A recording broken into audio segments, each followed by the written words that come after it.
네, 시장은 매일같이 여러 가지 재료들이 쏟아집니다. 무거운 재료, 호재일성인 것도 한 재료를 구분하기가 굉장히 어려운데, 자, 시장을 이기는 투자 전략을 한번 들어보도록 하죠. 하이투자증권 영업부의 이기택 과장 나와 있습니다. 안녕하십니까? 예, 안녕하십니까? 자, 시간을 줄이기 위해서 빨리빨리 봐야 되겠죠. 네. 포트폴리오 상황부터 한번 보죠. 예, 그동안의 시장은 현재 구간 저희 포트폴리오 구성한 이후에 벤치마크 지수가 마이너스 2.25% 하락해 있고요. 저희도 성과가 좋지는 못합니다. 마이너스 0.45% 하락해서 시장 대비해선 0.8% 상승해 있는데요. 코스피 지수와 연동되지만 스프레드를 최근에는 좀 벌려나가는 모습이 시장 대비해선 약간 양호하지 않나. 근데 한 달짜리이기 때문에 앞으로도 쭉 지켜봐 주시기 바라겠습니다. 네. 좀 전에 화면이 확 지나갔지만 분홍색 선이 이제 코스피의 움직임 수익률이고, 그다음에 이기택 과장의 포트폴리오 수익률이 파란색 선. 예. 그 위에 있는 거죠. 예, 시장을 이겼는 거네요. 그렇죠? 예, 네, 그렇긴 좋습니다. 합니다. 예. 수익률이 전체적으로는 아직은 답보 상태지만, 근데 이 포트폴리오 종목들 여러 가지가 있습니다만, 이 삼성전자 오늘 좋은 얘기가 나왔어요. 네, 그렇습니다. 미국에서 법원 판결 나왔고, 네. 그다음에 부품업체들 중에서 이 케이스 업체들이 두 가지 종목이 있어요. 예. 크루셜엠스하고 우진플라임, 그죠? 예, 그렇습니다. 케이스에 대한 얘기가 또 어제 슬슬 예. 뭔가 크게 나왔던 것 네, 같은데. 그렇습니다. 뭐죠? 예. 네. 어저께 나온 뉴스를 봐서 이제 이 스마트폰 케이스 업체들이 호재성 재료가 좀 나왔었는데요. 갤럭시 S4 출시 임박, 그리고 어떤 형태로 나올지도 모르는데 벌써 케이스 업체들은 쇼티지 현상이 나타나고 있다라는 내용입니다. 갤럭시 S4에 이제 멀티 증착 케이스 저희 업체 두 종목이 다 들어가 있는데요. 오늘은 모베이스 같은 경우가 신고가 갱신은 바로 이러한 뉴스 때문이고요. 앞으로도 1분기 실적 양호할 것으로 보여지기 때문에 저희 포트폴리오 종목은 계속해서 유지해 나갈 수 있도록 하겠습니다. 네. 자, 전자 관련된 재료를 이렇게 찾아보시면은, 그런 기사가 있군요. 네, 갤럭시 그렇습니다. S4 디자인이 정해지지 않았음에도 불구하고 이 난리라는 게 안 좋은 난리가 아니라 케이스 그렇죠. 업체들한테 선주문이 지금 막 들어간다는 예, 얘기죠. 그렇습니다. 네. 예. 좋습니다. 하여튼 이것도 한번 관심 있게 또 봐야 되겠군요. 자, 그건 그거고 오늘 시장 키워드는 어떤 걸 준비하셨습니까? 예, 실적을 동반한 신정부 수혜를 받을 수 있는 종목들을 지금부터 눈여겨봐야 되는데요. 그 키워드는 실적을 동반한 실적을 동반한 신정부 출범 수혜주 이렇게 잡을 수가 있겠습니다. 네, 신정부가 출범하게 되면 이제 정책이 정해지는 가이드가 예, 그렇습니다. 정해지고 그렇다면은 어떤 내용인지 구체적으로 무엇을 들 수 있을까요? 정책이 예. 뭡니까? 예, 일단은 정부 정책을 보시기 전에 과거에 어떤 흐름을 좀 보였는지를 먼저 말씀을 좀 드릴까 하는데요. 네. 지금 표를 좀 준비해 왔습니다. 노태우 정권 때도 일단 건설 업종이 시장 대비해서 시장도 연초에는 올랐는데요. 시장 대비해서 초과 아웃퍼폼한 게 68% 정도 초과 수익을 좀 보였고요. 김대중 정권 때도 IT 업종이 시장이 올라왔음에도 불구하고 그에 대비해서도 스프레드를 벌려나가서 61% 정도 상승했고요. 노무현 정권 때도 마찬가지입니다. 운송 업종이 시장이 반등을 보였을 때 1년 구간 동안 115% 상승하는 걸 봤을 때 이번에도 관련 업종을 좀 보셔야 된다라고 말씀을 드릴 수가 있겠고요. 두 번째 표에서는 대통령 집권 이후에 집권 연차별 코스피 평균 수익률인데 올해에도 1년도니까 약 한 40%대 상승을 보일 것으로 보여지고요. 2년차 때는 약 한 13대에서부터 16대까지 30%대 상승률을 보여줬기 때문에 올해나 내년에 시장이 양호할 것으로 보인다. 그런 말씀을 드릴 수가 있겠습니다. 네. 예, 정부가 출범하면 아시겠지만 정부가 출범하면 보통 그 정부 정책에서 중소기업 육성 이야기는 항상 나오고 있고요. 정부 예산 조기 집행 이야기가 항상 나오고 있기 때문에 그와 관련된 요번에 수혜 업종을 좀 찾아보자라는 의미에서 이슈를 좀 짚어 갖고 왔습니다. 네. 자, 이 과거의 정권들을 보면 다 이제 남성 대통령이죠. 네, 이번에 그렇습니다. 최초의 여성 대통령이 이제 오시게 되는데 어떻게 보면은 여자의 섬세함, 성적 얘기를 하는 건 아닙니다. 그렇습니다. 근데 과거의 남성 대통령들을 보면은 일단 이런 말이면 안 좋으니 지르고 보자 하잖아요. 예.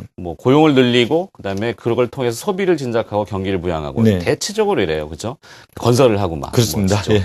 근데 이번에는 여성 대통령이 좀 꼼꼼한 섬세함을 통해서 합리적인 운영. 네. 이게 언뜻 보기에도 맞는 내수 것 같아요. 강화도 요번에 핵심 키워드 중에 하나죠. 예, 네. 그런 걸 봤을 때 이제 인구 고령화가 되고 일단은 원화 강세도 어느 정도 용인하는 게 아닌가 그렇게 보여집니다. 그래서 내수를 좀 진작시키고 이제 먹거리를 좀 찾자. 그러니까 차세대 먹거리를 좀 찾자라는 부분인데 가장 중요한 부분이 중소기업 육성책 아니겠습니까? 중소기업을 육성해서 경제 민주화라는. 고용을 창출하고 고용을 창출해서 결국에는 순환으로 돌아가겠다라는 내용인데요.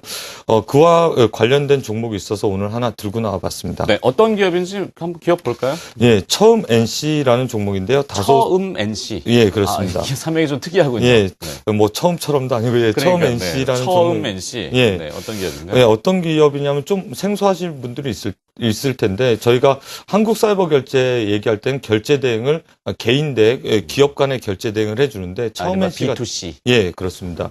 그런데 처음 NC 같은 경우는 기업과 기업 간의 거래를 대행해주는 전자결제 서비스를 한다라고 보시면 되겠습니다. 그런데 왜 이런 업체들이 눈여겨 보셔야 되냐면요. 처음 NC가 이제 구매 대행 서비스도 하지만 B2B 전자결제 시스템 속에서는 기업과 기업 간의 온라인 속에서 구매를 하기 때문에 기업과 기업 간의 거래가 투명해집니다. 그러니까 무자료 거래가 있을 수가 없겠죠. 세금. 예, 그렇습니다. 그렇군요. 그게 포인트군요. 예, 그런데 여기서 세금이 이제 탈루가 될 수가 없는, 그러니까, 결국에는 투명화되면 기업들한테 이익을 줘야 되는데 절세 효과가 나타날 수가 있습니다. 그렇기 때문에 기업과 기업 간의 결제 대금이 예전에는 4만 5천 기업이었는데 2009년 당시만 해도요. 작년 말까지만 해도 7만 5천 기업으로 늘어났습니다. 그런데 정부 정책상 결국에는 세수 확대를 위해서라도 투명한 결제가 필요하고요. 그렇게 된다라고 그러면 올해도 성장의 동력판이 되지 않을까 그렇게 보여집니다. 두 번째로 말씀드릴 내용은 구매 대행 서비스인데요. 네. 이게 신규 사업이지만 핵심 사업이 될 가능성이 높습니다. 이게 뭐냐면요. 구매를 요청하는 기업이 있고 처음 NC와 정부에서 담보를 잡아서 돈을 먼저 판매 기업으로부터 돈을 송금해주면 물품을 구매 요청 기업한테 먼저 대행해주고 거기에 나오는 기간 동안 수수료를 받거나 하는 그런 서비스입니다. 그러니까 안정적인 그 원자재를 공급하고 중간에서 결제 업무를 또 수행하는. 네, 그렇습니다. 네. 이렇게 되면 중소기업 육성이 될 수밖에 없는 게요. 사실은 중소기업은 기술력이 있는데 생산을 못하는 게 돈이 없어서 생산을 못하는 거거든요. 그러니까 기술력을 담보하거나 다른 여타 지적 재산권을 담보로 해서 구매를 먼저 하고 생산하는 기간 동안 그 돈을 갚아나가는 그런 서비스인데 이게 중소기업이 점차적으로 활성화되려면 이런 방법을 좀 LC라고 표현을 하거든요. 그런데 네. 이런 기간이 좀 짧습니다. 그런데 중소기업청에서는 계속해서 늘리자라고 이제 권고를 하는 상황인데 신정부가 들어서면 숨통을 좀 더 트이기 위해서 이런 LC 기간을 늘려줄 가능성이 높습니다. 그렇게 된다면 처음 NC 같은 이런 비즈니스를 하는 업체들은 규모가 확대될 가능성이 높기 때문에 신정부 수혜가 된다라고 볼 수가 있겠습니다. 그렇군요. 이 중소기업들 같은 경우는 신용이 좀 작아서 물품 구매가 수월치 않은데 네. 중간에서 처음 NC라는 기업이 구매 대행을 해서 안정적인 자원재를 조달해주고 그다음에 네, 여기는 그렇습니다. 이제 성장할 수 있는 거군요. 예. 근데 이 세금 문제는 아까 이렇게 쭉 들어보니까 최근에 1년에 글로벌한 이야기들은 재정 적자 문제 아닙니까? 맞습니다. 지출이 수입보다 네. 많으니까. 근데 네. 이제 최초 여성 대통령은 합리적인 가정 운영. 예, 그렇습니다. 그러니까 세수를 사실 확보해야 되는 거죠. 네. 그 미국 100달러짜리 지폐에 보면 벤자민 프랭클린 나오는데 죽음하고 세금은 피할 수가 없다. 맞습니다. 예. 세금은 끝까지 쫓아가서 매긴다는데 이걸 세금 폭탄에 매기겠다는 게 아니라 투명하겠다. 예, 투명하게 하려면 온라인이 필수적이고 온라인을 하는데 왜 혜택을 주냐면 온라인은 사실 간편성 때문에 인력이 낭비가 안 됩니다. 그리고 전자적으로 되기 때문에 시간도 단축되기 때문에 온라인 서비스를 권고하는 편입니다. 알겠습니다. 자, 일단은 신정부 이제 들어서 정책적인 수혜를 네. 받을 수 있는 처음 NC 그 내용은 들었는데 그러면 항상 중요한 건 뭐냐면 이 실적이 나와야 되는 거예요. 예, 그렇습니다. 실적 안 나오면 이게 또 허당이라고 해야 되나요? 실적은 예. 나옵니까? 기본적으로 성장이 되어 있는 회사인데 거기에 추가적인 모멘텀이 있다라 그러면 성장이 더욱더욱 가파라지겠죠. 그와 관련된 표를 좀 보여드릴까 하는데요. 네. 방금 전에 말씀하셨던 그 비즈니스가 이미 여러 차례 이루어졌습니다. 2001년도 법 제정 이후에 그래프를 보면 2010년도까지 기하급수적으로 우상향하면서 늘어나는 건수가 있는데 기업 간의 전자상거래 규모가 이만큼 투명해졌습니다. 그리고도 앞으로도 더더욱 투명해져야 되는 부분도 많고 좋고요. 두 번째로는 그래서 이 기업을 통해서 이런 비즈니스를 통해서 이 기업이 수익을 났냐라고 하면 상장 이후에 매 분기 매출액이 증가하고 있습니다. 거기다가 영업이익은 한 차례 꺾였지만 신규 투자라든가 신규 개발, 인력 고용 창출 때문에 한 차례 영업이익은 꺾인 부분이 있었고 다시 한 차례 다시 원상태로 돌아왔는데 그런 것들 좀 눈여겨보실 필요가 여기 당자 자산이라고 있습니다. 네. 이 회사가 당자 자산이 늘어남에도 불구하고 그러니까 자산이 늘어나는데 ROE가 늘어나기가 쉽지 않거든요. 근데 당자 자산이 늘어남에도 불구하고 작년에는 자기 자본 이익률이 약 한 12%대에 불과하지만 올해는 20%대로 성장할 것으로 보입니다. 그렇다라고 보면 이제 당자 자산은 바로 현금성 자산을 얘기하는 거거든요. 뭐 현금과 교환할 수 있는 그런 자산인데 시가총액에 육박하는 한 300억의 현금성 자산을 갖고 있다라 그러면 안정성도 확보된 그런 종목이다. 그렇게 볼 수가 있겠습니다. 그렇군요. 언뜻 듣기에도 이 구매 대행이나 결제 대행 뭐 이런 개념이라면 현금성 자산을 가지고 있어야 원활하게 될 것 같고 그래서 자기 자본 이익률이라는 ROE가 몇 %라고 그러죠? 20%. 20%요? 네, 그렇습니다. 상당히 높군요. 속된 말로 많이 남기는, 예, 잘 그렇습니다. 남기는 기업이네요. 예. 근데 이제 이 기업을 또 언뜻 보니까 단점도 있네요. 거래량, 그러니까 주가 측면에서 보면 거래량이 좀 적은 편이고, 네. 예, 시가총액은 좀 작아요. 예, 이건 어떻게 우리가 포인트를 잡아야 돼요? 일단 시가총액 작은 부분은 사실 회사의 기업 이익이 나면 주가는 올라간다라고 가정했을 때 작년 대비해서 올해 매출액이 작년에 약 한 500억 정도 했는데 올해는 750억 정도 할 것 같고요. 영업이익은 40억 정도 했는데 50% 성장해서 약 한 60억 정도 할 것으로 보여집니다.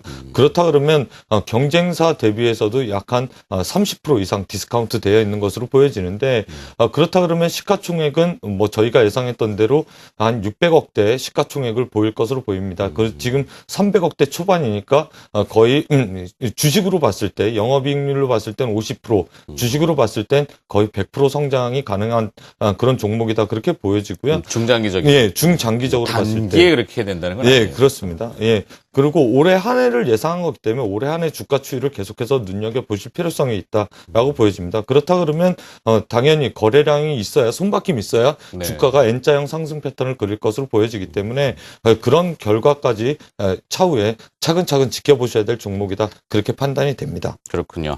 자, 자본금이 27억이니까 발행 주식이 작군요. 그만큼 예, 그렇습니다. 스몰캡 진짜 종목이네요. 네. 자, 그럼 처음에 NC에 대한 구체적인 이제 매매 전략 어떻게 네. 포인트를 일단 처음 NC 차트를 열어놓고 그 과거의 흐름을 좀 살펴볼 필요성이 있겠습니다. 처음 NC가 이게 두 가지 박스권으로 나눌 수가 있겠는데요.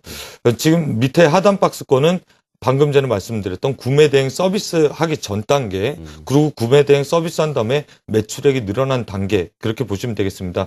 지금 주가는 구매 대행 하기 전 단계인 6,000원대를 보여주고 있습니다. 그렇다 그러면 여기서 구매 대행 서비스에서 기대감 때문에 올랐던 9,200원대까지는 단기 상승이 가능해 보이고요. 그 다음서부터는 2분기 실적을 기다리면서 차근차근 레벨업하는 투자 전략이 필요하다, 그렇게 보여집니다. 네, 포트폴리오에는 편입을 하실 계획입니까? 어떻게? 지금 저희가 포트폴리오에 현금이 20%뿐이 없습니다. 지금 네. 시장 상황이 약간 그런 만큼 추이를 지켜가면서 일단 포트폴리오의 편입 여부를 결정 지을 수 있도록 하겠습니다. 그렇군요. 이 거래량이 좀 적은 종목이라서 오늘 좀 주가도 이렇게 변동성이 네, 있을 그렇습니다. 수 있으니까 추이를 좀 보면서 저런 기업은 저렇게 하는구나. 네, 이렇게 그렇습니다. 또 한번 공부해 본다는 생각으로 접근하시면 되겠습니다. 뭐 뜩 나와가지고 이렇게 뭐 차트 보시죠. 줄 쭉쭉 그리는 그림 그리는 거 이거 말고 내용을 좀 알고서는 우리가 해야 되지 그렇죠. 않겠습니까? 예, 네, 오늘도 그렇습니다. 좋은 공부 해봤습니다. 처음 NC 네, 잘 들어봤고요. 시장을 이기는 투자 하이투자증권 영업부의 이기택 과장이었습니다. 고맙습니다. 예, 감사합니다.